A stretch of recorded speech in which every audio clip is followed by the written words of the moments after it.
De acuerdo con el peritaje, con el informe forense Sósimo, ¿cuál fue la causa de la muerte de Carlos Sinue Cuevas? Las balas. De acuerdo con el propio informe, pues él fue muerto precisamente ahorita te digo, pues sí, le dieron recibió su cuerpo varios impactos de bala. Decíamos que ahorita te digo cuántas balas incluso fueron las que su cuerpo recibió, y además otra cosa, 16 impactos. 16.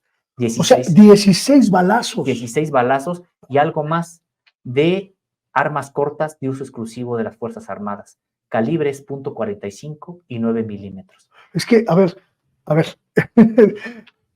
sobre todo para quienes no conocen este tema, porque no es un tema que involucre, que interese a muchos medios, prácticamente ningún medio de comunicación tradicional, y podría perderse en el mar de información.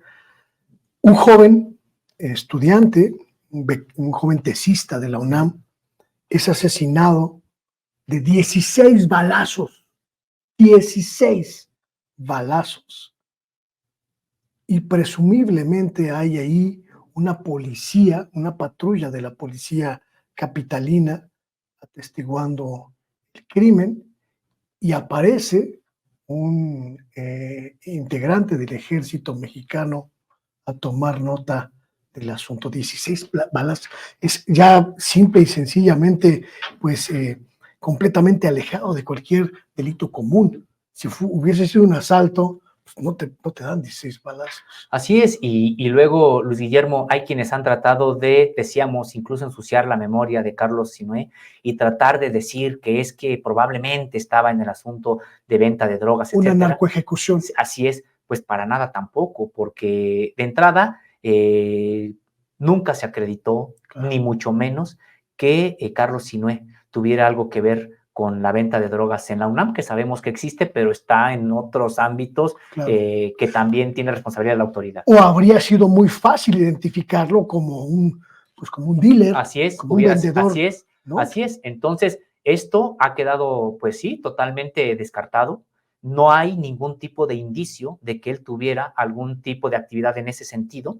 Lo que sí tenemos que decir es que se desacredita esta versión tan solo con saber lo que ya comentabas. Había presencia del ejército mexicano en ese momento.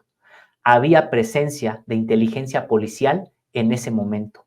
Había presencia de una patrulla en ese momento. Esto ya no está a discusión, es algo que las investigaciones ya han corroborado, ya han comprobado, está consolidado. Claro. Entonces, si hubiera sido, entre comillas, una narcoejecución, ¿qué estaban haciendo tales autoridades ahí? Claro. Entonces, es un tema muy, muy complejo el asunto de Carlos Sinue Cuevas Mejía. Sobre todo también porque, como dijiste al principio de la conversación, pues es un patrón que vimos repetirse en el caso de Ayotzinapa, ¿no?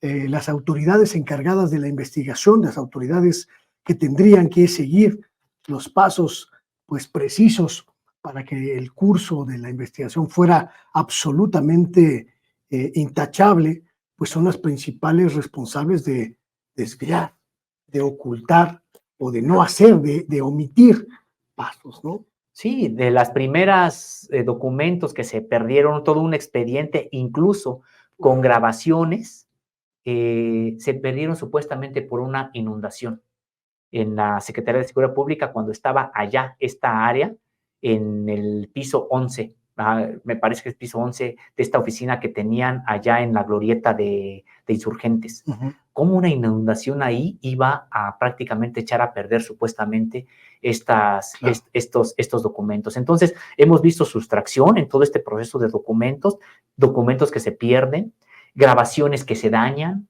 Es decir, hemos estado viendo un caso, Luis Guillermo, realmente impresionante por el nivel de complejidad que ha ido adquiriendo, y gracias al tesón de Lourdes Mejía, pues no quedó con que su hijo fue asaltado y lo mataron la delincuencia común, o no quedó con que a lo mejor su hijo andaba en malos pasos y lo ejecutó una banda contraria. No, ha quedado muy claro que se trató de una ejecución extrajudicial. Lo que no se sabe es quién la ordenó, quién la perpetró y también quién la encubrió y por qué.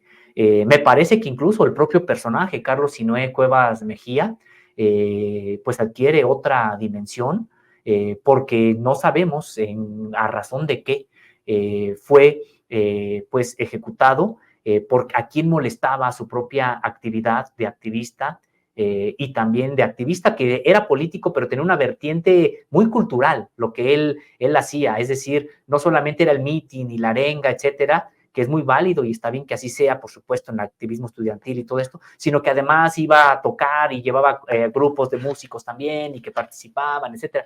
Entonces, a mí me parece que, bueno, pues es muy complicado esto que ocurrió, que ocurrió durante este sexenio siniestro de Felipe Calderón, y y decíamos, Luis Guillermo, pues muchas veces se olvida, muchas veces se quiere presentar al sexenio de Felipe Calderón como exitoso, para algunos dicen, o tratan de hacerlo pasar como exitoso en materia de combate a la delincuencia por la mano dura, o exitoso en materia de combate al narcotráfico, cuando no debemos de olvidar que fue precisamente ese sexenio en el que generó todo este tipo de casos.